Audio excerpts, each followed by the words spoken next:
Kong! Kong! Kong! Ito na ang mga tauhan ng Philippine meron silang aaresto. Napapanood nyo po ang pagpasok ng mga tauhan ng militar. From what we're seeing, meron po silang mga long firearms. Sila po ay naka-full military gear. Naka-military gear sila with Kevlar, with vest, at may long firearms po sila. Ang narinig natin dito sa Senate, sabi-sabi, ay ito ay mga members ng Philippine Marines. Dumiretso sila doon sa area malapit sa hall ng Senate. Nangyari, pag pumasok sila, 5 minutes or less before yan nang in-announce ng Senate na magla-lockdown sila dito sa compound sa Pasay City. Wala tayo maririnig, maingay tayo.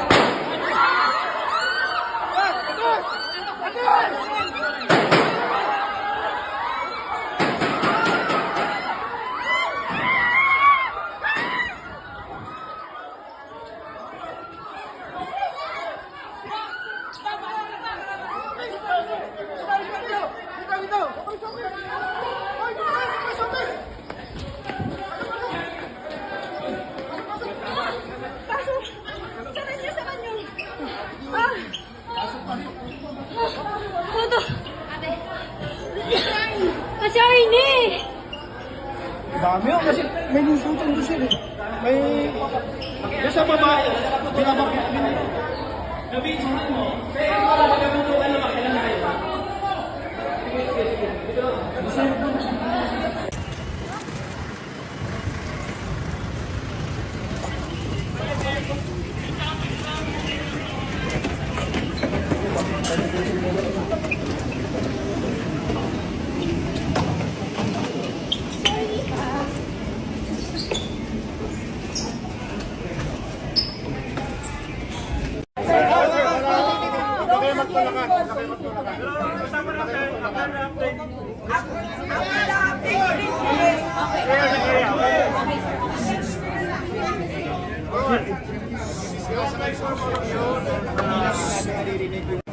Guys, tulak for safety purposes. Please lang.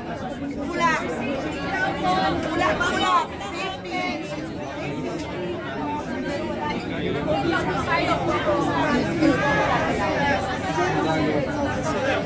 So, pinapamove lang ng konti yung Libya, pero yung kanila.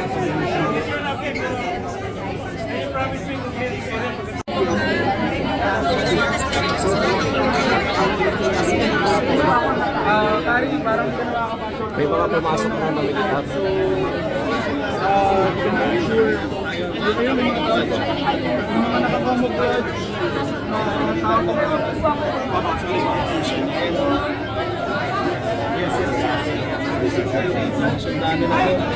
Hoy, guys.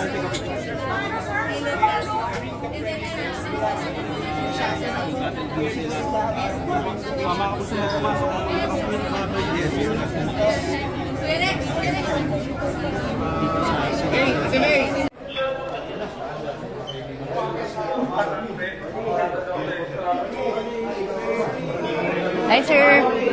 Hi, sir. Sir Mike, Sir Mike.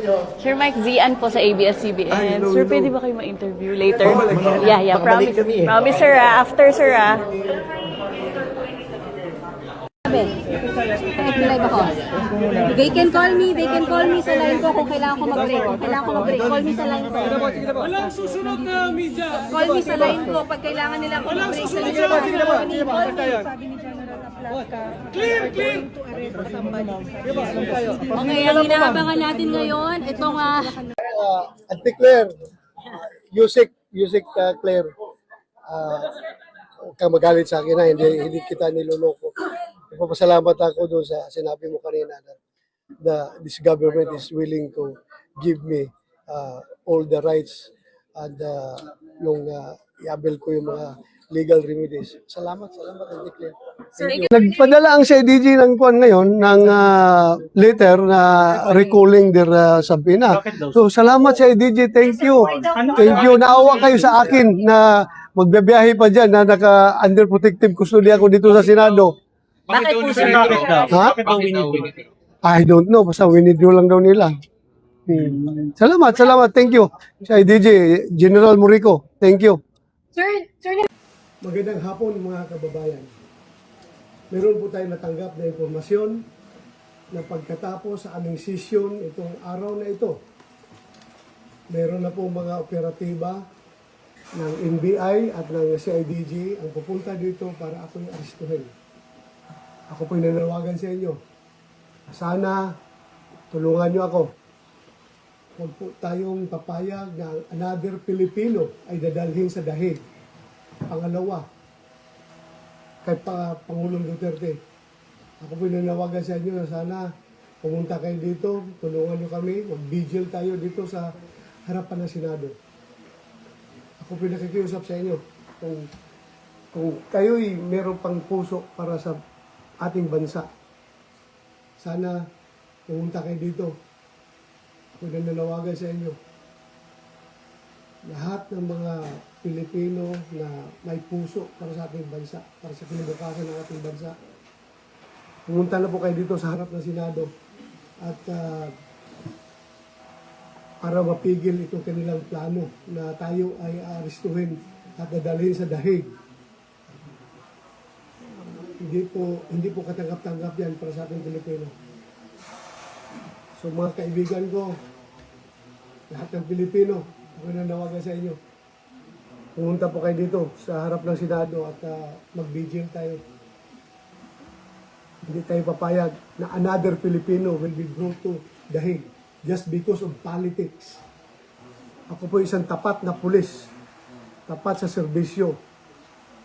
Bakit nila ako ginaganito?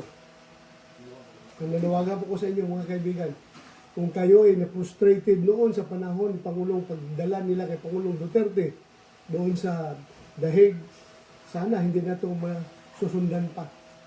Maraming salamat mga kaibigan. Hindi po ako nanawagan ng violenting pag-aaklas. Ako po'y nananawagan ng isang peaceful na prayer rally dito sa harapan ng Senado. Kita-kita po tayo dito. Maraming salamat mga kaibigan. Thank you po. Maraming salamat talaga. Na siya ay nagkamali. Katulad po ng ginawa ni Senator Lacson na tumayo kanina at nagsabing siya ay nagkamali. Hindi po ito usapin ng lalabas tayo sa media at sasabihin mong balat sibuyas ako. E di tapon na natin itong rules of the Senate. Tapon na natin to. Di pa natin pala susundin eh.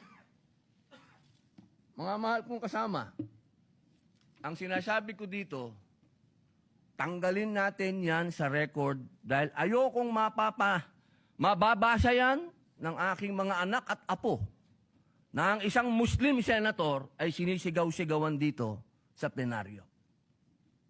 Yun lamang po. Maraming salamat po sa binigay niyong pagkakataon.